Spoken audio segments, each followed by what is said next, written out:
આ વિશ્લેષણ પ્રકૃતિ અભ્યાસુ પ્રકાશચંદ્ર કે સોલંકી પ્રણયના ગુજરાતમાં જોવા મળતા તમામ 600થી વધુ પક્ષીઓનો વૈજ્ઞાનિક પરિચય આપતા 7 ખંડોમાં પથરાયેલા વિહંગ વિશ્વ ગુજરાતની પક્ષી સંપદા નામના મહાગ્રંથના મૂળ લેખના આધારે તૈયાર કરવામાં આવ્યું છે.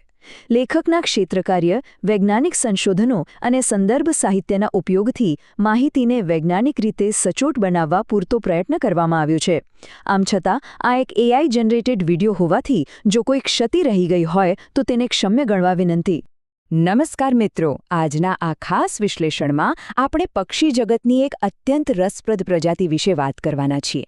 વિહંગ વિશ્વ મહાગ્રંથના પાનાઓમાંથી આપણે આજે શિયાળુ નાની ડૂબકી એટલે કે બ્લેક નેક્ડ ગ્રીબને નજીકથી જાણીશું.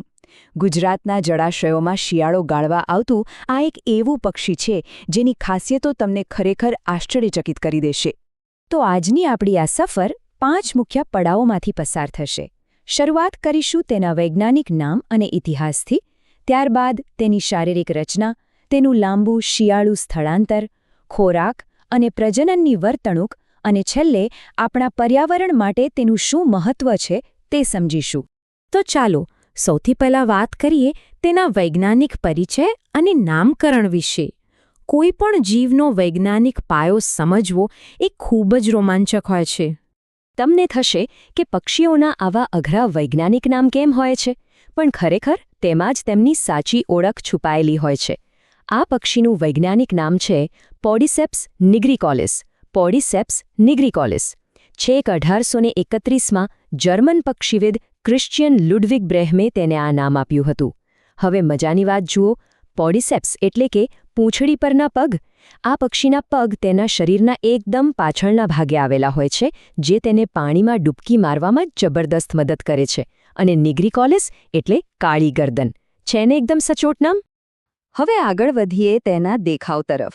તમને જાણીને નવાઈ લાગશે કે આ પક્ષી ઋતુઓ પ્રમાણે પોતાનો આખો ગેટઅપ બદલી નાખે છે. પ્રકૃતિની આ કળા ખરેખર અદ્ભુત છે.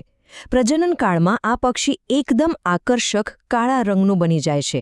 માથું, ડોક, પીઠ બધું જ ઘેરો કાળું અને આંખ પાછળ સુંદર સોનેરી પીંછા. પણ જ્યારે શિયાળામાં તે આપણા ભારતમાં આવે છે ત્યારે તે એકદમ સાદું રૂપ ધારણ કરી લે છે. ઉપરથી ઘેરો રાખોડી ભૂખરો રંગ અને નીચેથી ગળું, ગાલ અને પેટ એકદમ સફેદ, જાણે બે અલગ જ પક્ષીઓના હોય. પેલા પ્રજનનકાળના સોનેરી પીંછાની વાત કરું તો તે આંખની પાછળથી શરૂ થઈને કાન સુધી એકદમ ભવ્ય રીતે ફેલાયેલા હોય છે. અને આ જ ખાસિયતને કારણે ઉત્તર અમેરિકાના લોકો તેને ઇયર્ડ ગ્રીબ એટલે કે કાનવાળી ડૂબકી કહે છે. આ પીળાશ પડતો સોનેરી જથ્થો તેને ખરેખર કોઈ રોયલ પક્ષી જેવો લુક આપે છે. પણ હા, ગુજરાતના શિયાળામાં આ પક્ષીને ઓળખવું હોય તો શું કરવાનું? તમારે બસ 2 જ વસ્તુ જોવાની છે. એક તો તેના એકદમ સફેદ ગાલ અને બીજું તેની કાળી ચાંચ, જે એકદમ પાતળી અને સહેજ ઉપરની તરફ વળેલી હોય છે. પક્ષીવિદો આ વિશિષ્ટ ચાંચ અને રંગ પરથી જ પાણીમાં તરતા હજારો પક્ષીઓના ઝુંડમાંથી તેને તરત જ ઓળખી કાઢે છે. વજન અને કદની વાત કરીએ તો આ પક્ષી સાવ નાનકડું અને હળવું છે. માંડ 250થી 450 ગ્રામ જેટલું વજન. લંબાઈ આશરે 28થી 34 સેન્ટીમીટર. આપણી સ્થાનિક નાની ડૂબકી એટલે કે લિટલ ગ્રીબ તમે જોઈ જ હશે. આ શિયાળુ મહેમાન તેના કરતાં સહેજ મોટું અને થોડું વધારે પાતળું હોય છે. ટૂંકી પૂંછડી અને પાતળી ડોકને કારણે તે પાણીમાં અત્યંત ચપળતાથી ફરી શકે છે. હવે વાત કરીએ તેના લાંબા પ્રવાસની. આ નાનકડું પક્ષી છેક ગુજરાતના જળાશયો સુધી પહોંચે છે. કેવી રીતે? વિચારો, ઉનાળામાં આ પક્ષીઓ યુરોપ અને એશિયાના ઠંડા ઉત્તરીય પ્રદેશોમાં પ્રજનન કરે છે. ત્યાંથી પાનખર ઋતુ શરૂ થતાં જ તેઓ દક્ષિણ દિશા તરફ એક અત્યંત લાંબી સફર ખેડે છે. અને શિયાળો આવતા જ ગુજરાતના ખારા, આછા ખારા પાણીના સરોવરો અને મોટા મીઠા પાણીના જળાશયોમાં તેઓ આવી પહોંચે છે. આપણા જળતંત્ર માટે તેઓ લાંબા સમયના અને ખૂબ જ નિયમિત મહેમાનો છે. હવે જોઈએ તેમની જીવનશૈલી. તેમનો ખોરાક શું છે અને તેઓ શિકાર કેવી રીતે કરે છે? ભોજનમાં તેમને પાણીના જંતુઓ, તેમની ઈયળો, ક્રસ્ટેશનો અને નાની માછલીઓ ખૂબ ભાવે છે. પણ અહીં નોંધવા જેવી વાત તેમની ડૂબકી મારવાની કળા છે.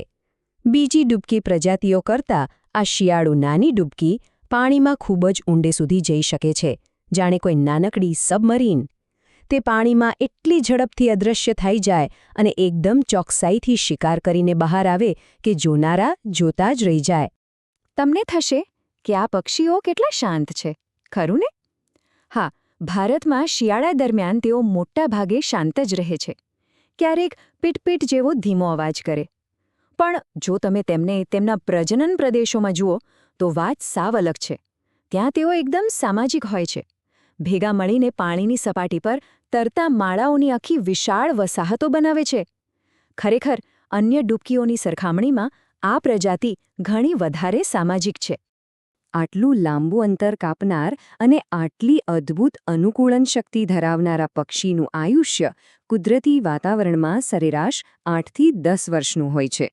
એટલે કે એક જ પક્ષી કદાચ વર્ષો સુધી નિયમિતપણે આપણા ગુજરાતના જળાશયોની મુલાકાત લેતું રહે છે. ચાલો હવે આપણે આ વિશ્લેષણના સૌથી મહત્વના વિભાગ તરફ આગળ વધીએ. પર્યાવરણીય મહત્વ અને સંરક્ષણ. વૈશ્વિક સ્તરે જોઈએ તો સારી વાત એ છે કે આ પક્ષીઓની સંખ્યા પ્રમાણમાં સારી છે. તેથી જ IUCN રેડ ડેટા બુકમાં તેને લીસ્ટ કન્સર્ન એટલે કે સૌથી ઓછી ચિંતાજનક શ્રેણીમાં મૂકવામાં આવ્યા છે. છતાં પણ સ્થાનિક સ્તરે તેમની વસ્તીમાં ઉતાર-ચઢાવો આવતા રહે છે અને એટલા માટે જ આપણા ભારતીય વન્યજીવ સંરક્ષણ અધિનિયમ મુજબ તેમને શેડ્યુલ 2 હેઠળ કાનૂની રક્ષણ આપવામાં આવ્યું છે. અહીં એક બહુ જ અગત્યનો વૈજ્ઞાનિક શબ્દ સમજવા જેવો છે: સામૂહિક પોષણ ક્ષમતા, અથવા અંગ્રેજીમાં કહીએ તો કેરિંગ કેપેસિટી. શિયાળામાં આ પક્ષીઓ જ્યારે વિશાળ ઝુંડમાં આપણા જળાશયોમાં એકઠા થાય છે ત્યારે તે સાબિતી આપે છે કે આપણું જળાશય સ્વસ્થ છે. જ્યારે પાણીમાં પૂરતો ખોરાક અને સુરક્ષિત વાતાવરણ હોય ત્યારે જ આટલા મોટા ઝુંડ ટકી શકે. આમ આ પક્ષીઓ ખરા અર્થમાં આપણા પર્યાવરણની તંદુરસ્તીના જીવંત સૂચકાંકો છે. તો મિત્રો, અંતે એક ખૂબ જ ઊંડો વિચાર કરવા જેવો પ્રશ્ન ઊભો થાય છે. જો શિયાળુ નાની ડૂબકીના આ ઝુંડ આપણા સ્થાનિક જળાશયોના સ્વાસ્થ્યની ચાળી ખાતા હોય તો શું તેમના આ રહેઠાણોને બચાવવા એ આડકતરી રીતે આપણી જ સંપૂર્ણ વેટલેન્ડ ઇકોસિસ્ટમનું ભવિષ્ય સુરક્ષિત કરવા સમાન નથી? બિલકુલ છે. આ શિયાળુ મહેમાનોને બચાવવા એ ખરેખર આપણા પોતાના ભવિષ્ય અને પર્યાવરણને બચાવવાનું એક મજબૂત પગલું છે. આજના વિશ્લેષણમાં જોડાવા બદલ આપનો આભાર. પ્રકૃતિને સમજતા રહીએ અને તેને બચાવતા રહીએ.